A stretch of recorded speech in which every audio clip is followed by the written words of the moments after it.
হাতি লগাই বুল্লে যান আপোনালোকে এইবাৰ 7 তাৰিখে ৰকিবুল হুছেইনক আপোনালোকে হাতৰ চিনত ভোট দিয়ক ৰকিবুল হুছেইনে আপোনালোকক কথা দিছে ইয়াৰ পৰা মই দিছপুৰলৈকে বাৰ্তা পঠাব বিচাৰিছো হিমন্ত বিশ্ব শৰ্মা ডাঙৰীয়া সাৱধান মোৰ মানুহক ৰঙা চকু নেদেখুৱাব আপোনালোকে ৰকিবুল হুছেইনক সংসদ কৰক লুৰিণজ্যোতি ডাঙৰীয়া সংসদ গৌৰৱ গগৈ ডাঙৰীয়া সংসদ প্ৰদ্যুৎ বৰদলৈ সংসদ হাফিজ ৰছিদ আহমেদ চৌধুৰী সংসদ ৰাহুল গান্ধী ডাঙৰীয়া প্ৰধানমন্ত্ৰী আপোনালোকক আমি কথা দিছো ৰাইজ আপোনালোকে ভোট দিয়াৰ লগে লগে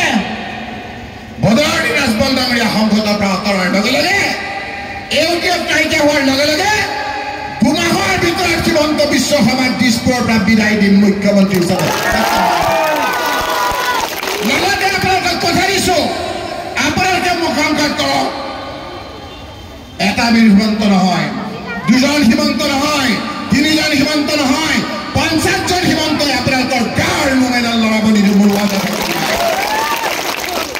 সেইকাৰণে ইয়াত আজি ভয়ত কম্পমান আজি হিমন্ত বিশ্ব শৰ্মাই আমাৰ অসমীয়াত এটা কথা আছে হাইঠা মাটিত পৰি হাইঠা যেতিয়া মাটিত পৰে তাৰ মৃত্যু হয় মুখ্যমন্ত্ৰী ডাঙৰীয়া মিয়াৰ ভোট নালাগে এতিয়া ইয়াত আহি ভিক্ষা খুজিব বিচাৰিছা তুমি কিহৰ কাৰণে বিচাৰিছা এই কাৰণে বিচাৰিছা যে তোমালোকৰ যিখিনি সমৰ্থক আছিল সেই সমৰ্থকসকলে এতিয়া তোমাৰ লগ এৰিছে আহোম সম্প্ৰদায়ক ঠগালা তুমি চুতীয়া সম্প্ৰদায়ক ঠগালা তুমি মিচিং সম্প্ৰদায়ক ঠগালা তুমি মৰাণ মটক সম্প্ৰদায়ক ঠগালা তুমি চাহ জনজাতিক ঠগালা তুমি 6 জনগোষ্ঠীক ঠগালা জনজাতিসকলক ঠগালা নামনি অসমৰ কুৰাজবংশীসকলক ঠগালা